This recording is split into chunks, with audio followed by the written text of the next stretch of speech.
di sini kita akan jelasin teori dari Noam Chomsky dan Edward Herman tentang manufacturing consent. Tapi sebelumnya, perkenalkan teman-teman dari kelompok kami.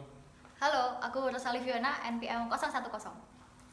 Hai, aku Ragilina Saramedina, NPM 022. Aku Rizky Aleka Akbar, NPM 026. Halo, aku Himayal Firda, NPM 052. Hai, aku Remesa Kresna, NPM 056. Nah, dan aku sendiri Daniel Fauzan Amar, NPM 233. Berikut penjelasan dari kelompok kami. Di sini aku akan jelasin sebuah buku yang ditulis oleh Noam Chomsky bersama dengan Edward Herman pada tahun 1998. Buku ini berjudul Manufacturing Consent. Tujuan dari penulisan buku ini adalah untuk menganalisa apa yang terjadi dengan media.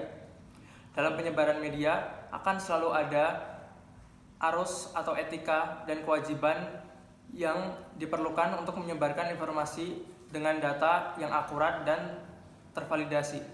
Tetapi sayangnya, media ini tidak berjalan sendiri.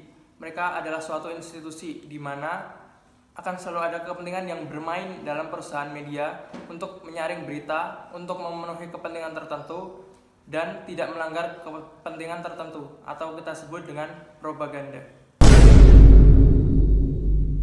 Berdasarkan teori manufacturing consent, perusahaan media memiliki 5 filter untuk menentukan berita. 1. Ownership atau profit orientation. Perusahaan media adalah perusahaan besar yang biasanya dikuasai oleh konglomerat. Media bergerak dengan tujuan mendapat profit atau keuntungan. Para pemilik atau konglomerat akan selalu memperhatikan keuntungan agar investasinya kembali. Maka pemberitaan yang diberitakan lebih memperhatikan rating clickbait dan jumlah pembaca. 2. Advertising license. Sumber pendapatan utama media adalah dari iklan, sehingga para pengiklan memiliki otoritas untuk mengatur sebuah berita. Harga media terhitung mahal daripada harga yang harus konsumen atau pemilik bayar, maka pengiklan dibayar dengan banyaknya pemirsa. Yang ketiga ada the source of news. Pemerintah, perusahaan, dan institusi besar tahu bagaimana memainkan permainan mereka. Sedangkan jurnalis tidak bisa menjadi pengontrol kekuasaan karena mereka hanya perlu menjadi kritis untuk mempengaruhi narasi berita. Yang keempat ada rebellion. Jika terdapat media yang menentang kekuasaan, maka media tersebut akan didorong ke penggiringan.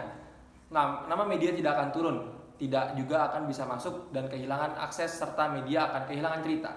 Ketika jurnalis media, pelapor, sumber menyimpang dari konsumsi mereka akan mendapatkan kritik. Yang kelima adalah scapegoat. Ketika cerita tidak nyaman untuk kekuatan yang ada, media akan melihat mesin anti peluru yang beraksi menghancurkan cerita dan mengalihkan pembicaraan. Untuk membuat persetujuan, media membutuhkan musuh sebagai target. Dalam kelima filter tadi dapat disimpulkan bahwa media dan power, termasuk pemilik, pemerintah, dan pengiklan, berikatan dengan politik. Dari ikatan media dan owner menunjukkan bagaimana ekonomi politik bekerja. Ekonomi politik sendiri adalah di mana politik itu merupakan kekuasaan yang mengontrol kegiatan negara, masyarakat, dan termasuk ekonomi. Sementara itu, dalam ekonomi alokasi sumber daya lebih banyak digerakkan oleh pasar. Sementara itu, peran dalam politik kontrol kekuasaan berada di tangan pemegang mandat kekuasaan atau pemerintah, dan pemerintahan diberi mandat oleh rakyat melalui pemilu.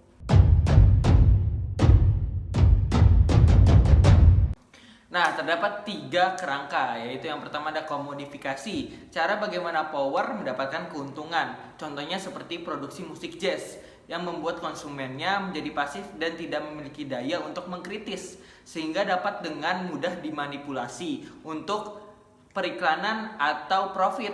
Karena dalam musik jazz banyak terjadi free improvisation oleh para pemainnya. Yang kedua ada spasialisasi, konsep di mana media mampu mengatasi masalah yang berkaitan dalam ruang dan waktu. Oke, untuk yang ketiga ada strukturasi. Dia berkaitan dengan relasi ide antar masyarakat, proses sosial, dan praktik sosial dalam analisis strukturnya. Nah, dari kelima filter manufacturing consent dan 3 kerangka ekonomi politik dan media, menciptakan opini publik atau tujuan terhadap suatu peristiwa sehingga media yang mengutamakan kepentingan pemilik dapat tersampaikan dan diterima oleh publik.